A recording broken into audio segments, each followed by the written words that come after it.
Hello दोस्तों, माई टिपेन academy पर आप सभी का स्वागत है। मेरा नाम है शाहरुख शेख और ये आपकी शुरू है पेडागोजी सीरीज। मैंने आपसे कहा था कि सीटेट का एग्ज़ाम क्रैक करने के लिए एमसीक्यूज की प्रैक्टिस बहुत ज़्यादा ज़रूरी है। बिना एमसीक्यूज की प्रैक्टिस के सीटेट का एग्ज़ाम क्लियर नहीं हो सकता। इससे पहले वाले वीडियो में हमने लिव वाइगोस्की की theory of socio cultural approach देखे थे। अब आज के इस वीडियो में हम उस थ्योरी के कुछ एमसीक्यूज सॉल्व करेंगे। आज के एमसीक्यूज की खास बात यह है कि ये तमाम के तमाम एमसीक्यूज पिछले कुछ न कुछ साल में सीटेट के एग्जाम में पूछे गए हैं, प्रीवियस ईयर क्वेश्चन से। और इस वीडियो के डिस्क्रिप्शन में मैंने आपको एक लिंक दी है जो आपको प्रैक्टिस के लिए काम आएंगी। एमसीक्यूज की आपकी प्रैक्टिस शीट है, तो आप वो भी सॉल्व करना। और मैं आपको साथ साथ बताता भी चलूंगा कि कौन सा क्वेश्चन कब पूछा गया था। तो चलिए, आज का हमारा पहला क्वेश्चन है, who emphasize that individual development cannot be understood without considering social and cultural context। अब मैंने आपको कहा था कि जहाँ जहाँ वाइगोस्की का नाम आएगा वहाँ वहाँ सोशल और कल्चर साथ में आएगा। मैंने ये भी कहा था कि वाइगोस्की ने सबसे ज़्यादा इम्पोर्टेंस दिया था सोशल इंटरेक्शन को, कल्चर को और लैंग्वेज को। उनका कहना था कि बच्चे का जो कॉग्निटिव डेवलपमेंट है वो सोशल इंटरेक्शन से और उसके कल्चर से बहुत ज़्यादा प्रभावित होता है और इसी की वजह से उसकी कॉग्निटिव डेवलपमेंट होती है। तो पहले क्वेश्चन में हमें पूछा गया है कि इन जो चार नाम दिए गए हैं इसमें से कौन है जो ये सोशल और कल्चरल कॉन्टेक्स्ट को सबसे ज़्यादा इम्पोर्टेंस देता है एक बच्चे की डेवलपमेंट के लिए। या फिर हम उसकी डेवलपमेंट को नहीं समझ सकते अगर हम सोशल और उसके कल्चर के कॉन्टेक्स्ट को साथ में ना ले तो दिखती बात है कि ये प्याजे नहीं है। प्याजे ने किसको इम्पोर्टेंस दिए थे? हेरिडिटी को। कोलबर्ग का तो मॉरल डेवलपमेंट का सिद्धांत है और एरिक्सन भी इसमें नहीं है। तो सही जवाब रहेगा वाइगोस्की। और ये क्वेश्चन आपका 2022 के पेपर 1 में पूछा गया था। देखो कितना सिंपल क्वेश्चन है कि नहीं? अगर आपने थ्योरी पढ़ा हुआ है और एमसीक्यू सॉल्व किए हुए हैं तो फिर आपको ये सॉल्व करना कोई बड़ी बात नहीं है। 2022 ज्यादा पुराना पेपर नहीं है, अभी का पेपर है, पेपर 1 में पूछा गया था। दूसरा क्वेश्चन है कि in the concept of zone of proximal development proposed by Lev Vygotsky, the term proximal indicates that assistance provided dash learner's current competence। Sir, ये क्वेश्चन को समझ भी नहीं आया। तो देखो, सबसे पहले क्वेश्चन को पढ़ना और क्वेश्चन को समझना बहुत ज़्यादा ज़रूरी है। इसमें हमसे ये पूछा गया है कि जोन ऑफ प्रॉक्सिमल डेवलपमेंट का जो कंसेप्ट लेव वाइगोत्स्की ने दिया था उसमें जो प्रॉक्सिमल है वो ये इंडिकेट करता है कि बच्चों को जो हेल्प दी जाती है वो उनके करंट कॉम्पिटेंस से क्या होती है। मतलब उनका जो करंट कॉम्पिटेंस है वो उसके क्या होंगी। तो चार ऑप्शन दिए हैं कि गोस्ट जस्ट बिलो, उसके करंट कॉम्पिटेंस से कम होंगी वो हेल्प। दूसरा है कि गोज जस्ट बियॉन्ड, उसके करंट कॉम्पिटेंस से ज्यादा होंगी। इस लीनियर विथ, मतलब उतनी ही हेल्प होंगी जितना उसका करंट कॉम्पिटेंस है। या फिर फार बियॉन्ड, यानी उसके एकदम बहुत ही बाहर की होंगी। अब करंट कॉम्पिटेंस का मतलब है कि बच्चा जो अभी कोई चीज सॉल्व कर पा रहा है, कोई चीज सॉल्व कर पा रहा है। हमने सोनू का एग्जाम्पल देखे थे कि वो एडिशन कर पा रहा था, तो उसको जो हेल्प दी जाएंगी मल्टीप्लिकेशन सॉल्व करने के लिए वो उसके नीचे होंगी। मतलब एडिशन तो वो कर पा रहा है तो उसको जो हेल्प मिलेंगी वो उसके ऊपर की मिलेंगी, नीचे की मिलेंगी या साथ की मिलेंगी। दिखती बात है, उसको मल्टीप्लिकेशन सिखाना है तो हेल्प थोड़ी सी ऊपर के देना पड़ेंगी, कंसेप्ट थोड़े से मल्टीप्लिकेशन के सिखाना पड़ेंगे। तो जस्ट बिलो का ऑप्शन कट जाएगा। अब एक बच्चे को एडिशन पहले से ही आ जाती है, आप उसको मल्टीप्लिकेशन सिखाना चाहते हो तो आप उसको 1 2 3 गिनती और गिनती तो पढ़ाओगे नहीं, उसको आगे का पढ़ाओगे। जिसको एडिशन पहले से आती है उसको आप डबल से एडिशन तो पढ़ाओगे नहीं, उसको मल्टीप्लिकेशन सिखाना है तो इस लीनियर विथ। और जिसको एडिशन आती है उसको मल्टीप्लिकेशन सिखाना इस फार बियॉन्ड, उसको ट्रिग्नोमेट्री तो पढ़ाओगे नहीं, तो ये भी कट गया। तो सही ऑप्शन है गोस जस्ट बियॉन्ड, मतलब थोड़े से ऊपर के लेवल की हेल्प दी जाएंगी क्योंकि हमें उसे थोड़े से ऊपर के लेवल के ऊपर लेकर आना है। अब जोन ऑफ प्रॉक्सिमल डेवलपमेंट एक बहुत ही इंपॉर्टेंट कंसेप्ट था जो लिव वाइगोस्की ने दिए थे।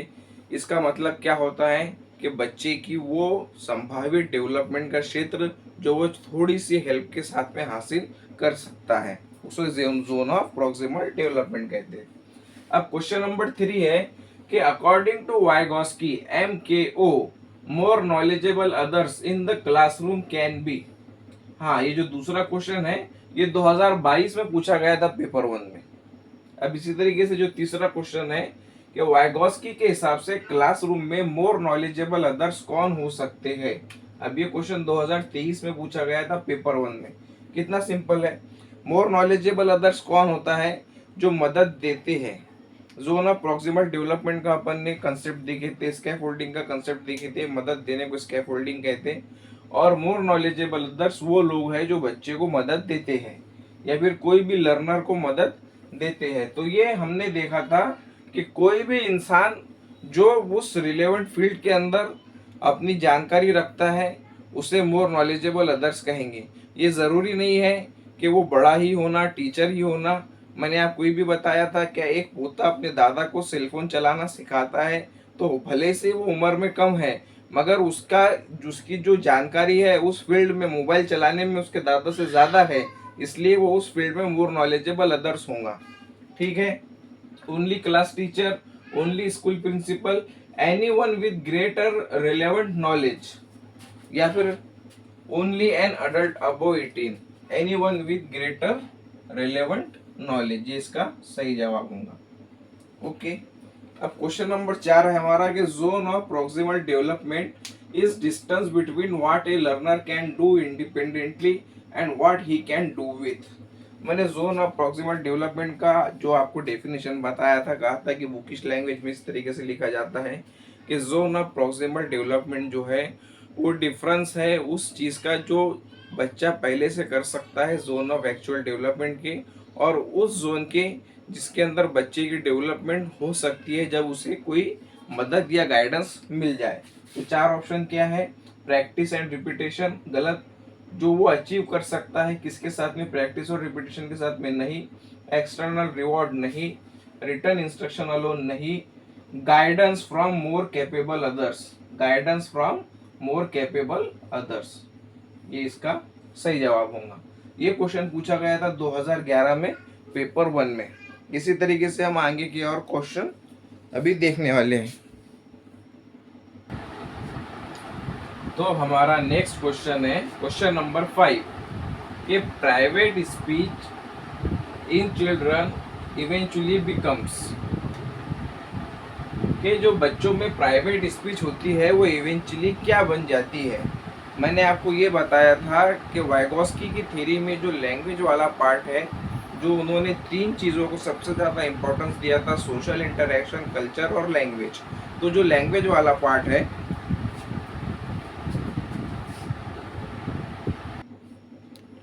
ओके, तो हमारा नेक्स्ट क्वेश्चन है क्वेश्चन नंबर 5। क्या कहता है क्वेश्चन, क्वेश्चन है कि private speech in children eventually becomes, कि बच्चों में जो प्राइवेट स्पीच होती है वो इवेंचुअली जाकर क्या बन जाती है। तो मैंने आपको बताया था कि वाइगॉस्की की थ्योरी में 3 चीजें सबसे ज्यादा इंपॉर्टेंस दी है उन्होंने, SCL, social interaction, culture and language. Language के अंदर मैंने आपको 3 टाइप्स बताए थे, IPS, इसको उल्टा कर लेने को बोला था मैंने आपको। तो पहले नंबर पर थी सोशल स्पीच, दूसरे नंबर पर थी प्राइवेट स्पीच और तीसरे नंबर पर थी इनर स्पीच। सोशल स्पीच मैंने बताया था कि बच्चा जो दूसरों को बताता है सेल्फ डायरेक्टेड बिहेवियर, रोककर, हंसकर या फिर किसी भी तरीके से कि मुझे क्या चीज़ की ज़रूरत है।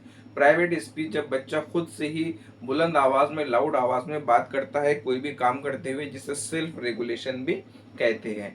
और इनर स्पीच जो है जो बच्चा मन के मन में बात करता है, जिसमें लैंग्वेज के साथ साथ में थॉट भी होती है, सिर्फ बच्चा अपने मन के मन में बात करता है, किसी को सुनाई नहीं देती।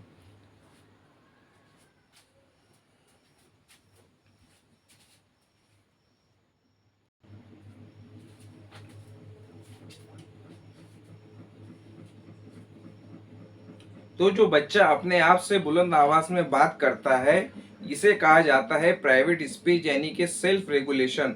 और यही स्पीच आगे चलकर इनर स्पीच में कन्वर्ट हो जाती है, यही स्पीच आगे चलकर इनर स्पीच में कन्वर्ट हो जाती है, तो इसका ऑप्शन है पहला सोशल स्पीच। वो स्पीच आगे चलकर किस में कन्वर्ट होंगी?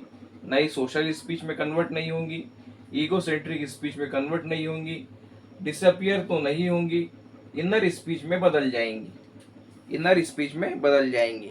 बच्चा जो खुद से बात कर रहा है बुलंद आवाज में, एक एज आने के बाद में फिर वो बच्चा मन के मन में बात करना शुरू कर देगा अपने थॉट के साथ। ठीक है।